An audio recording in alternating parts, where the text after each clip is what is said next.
Assalamualaikum warahmatullahi wabarakatuh. Kami dari kelompok 5 dan di sini kami akan mempresentasikan hasil kerja dari kelompok kami yang bertemakan kelompok sosial dan bertopik kelompok sosial organik. Nah, sebelum itu saya akan memperkenalkan anggota kelompok saya terlebih dahulu.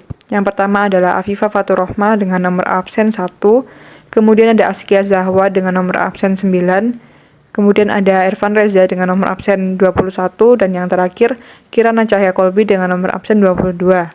Berdasarkan teori dari Emil Durkheim, yaitu solidaritas organik identik dengan masyarakat modern.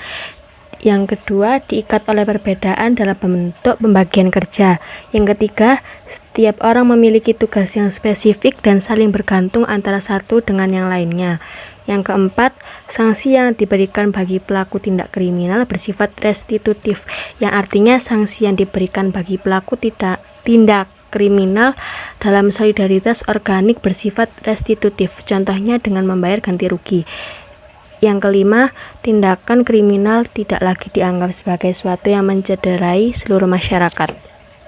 Pengertian: solidaritas organis bertahan bersama justru dengan perbedaan yang berada di dalamnya, dengan fakta bahwa semua orang memiliki pekerjaan dan tanggung jawab berbeda. Masyarakat modern yang cenderung memperlihatkan karakteristik lapangan pekerjaan yang semakin sempit, sehingga mereka membutuhkan banyak orang untuk bertahan. Keluarga masyarakat terdahulu ketika masih zaman primitif dipimpin oleh seorang ayah yang menjadi pemburu dan seorang ibu menjadi peramu yang secara sederhana untuk mencukupi kebutuhan sehari-hari keluarga. Sementara keluarga yang sudah berada di zaman modern, yang dibutuhkan ialah kebutuhan yang bersifat jasa, misalnya adanya penjualan makanan, tukang montir, tukang roti, polisi, guru, dan lain sebagainya. Masyarakat dengan tipe solidaritas organis ini pada akhirnya membutuhkan beragam jasa dari orang lain agar dapat mempertahankan hidupnya di dunia modern ini. Masyarakat modern mempertahankan hidupnya bersama oleh adanya spesialisasi orang dalam kerja dan kebutuhan mereka akan jasa dari orang lain yang sekian banyaknya. Spesialisasi yang terjadi tidak hanya pada tataran individu saja, melainkan menjamaah pada kelompok, norma sosial, institusi, dan struktur dalam masyarakat. Ciri-ciri kelompok organik. Yang pertama, pembagian kerja tinggi. Terdapat pembagian kerja sesuai dengan keahlian masing-masing. Dengan begitu, pekerja akan bekerja sesuai dengan divisinya, seperti manajerial, administrasi, lapangan, dan lain sebagainya. Yang kedua, kesadaran kolektif rendah. Mereka saling bergantung demi memenuhi kebutuhan mereka, bukan karena atas dasar kasih sayang dan rasa peduli. Yang ketiga, bersifat industrial perkotaan.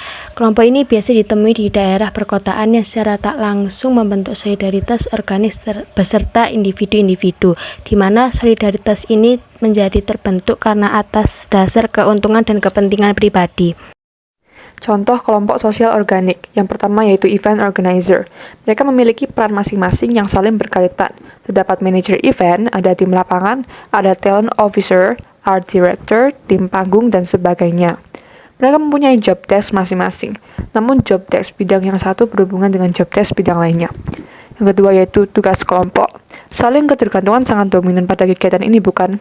Misalnya pada proyek praktikum, si A bertugas membawa alat, si B bertugas membawa bahan, dan si C bertugas mencatat hasil praktikum yang didiskusikan bersama. Tanpa kehadiran salah satu anggota, praktikum tidak akan berjalan dengan lancar. Sebaliknya, karena ada pembagian kerja dalam kelompok, tugas menjadi lebih mudah. Kemudian ada proses hukum.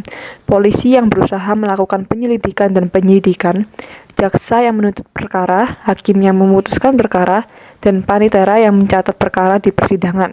Mereka adalah komponen yang tidak bisa dihilangkan salah satunya. Kemudian ada fenomena yang pernah terjadi di lingkungan sekitar kita. Nah, yang pertama adalah adanya uang kebersihan lingkungan. Kasus yang mencerminkan kehidupan solidaritas organik ialah terdapatnya uang untuk kebersihan lingkungan. Hal ini biasanya dilakukan per bulan kepada masyarakat yang tinggal di wilayah perumahan atau di urban ya. Kemudian ada masyarakat tidak menerima pemakaman perawat COVID-19.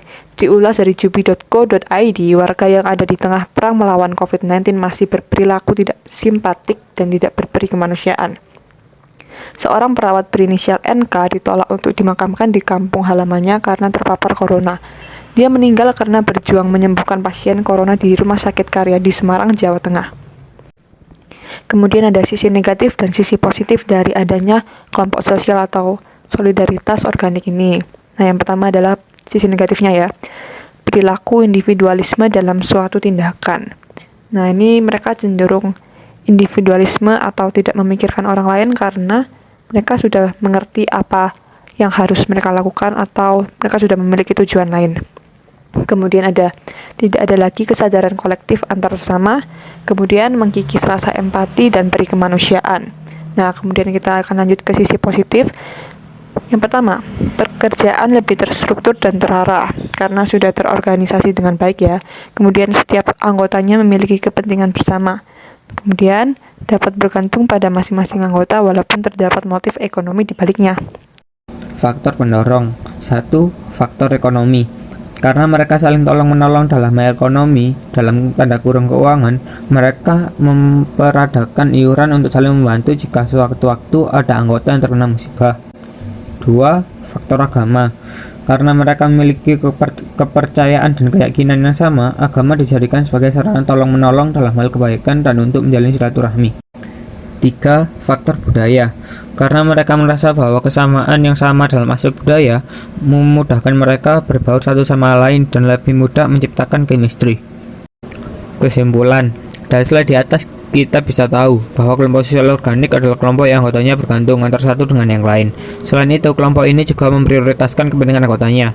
Mereka memiliki anggota karena memiliki rasa solidaritas yang tinggi. Sekian dari kami, mohon maaf bila ada kesalahan kata. Wassalamualaikum warahmatullahi wabarakatuh.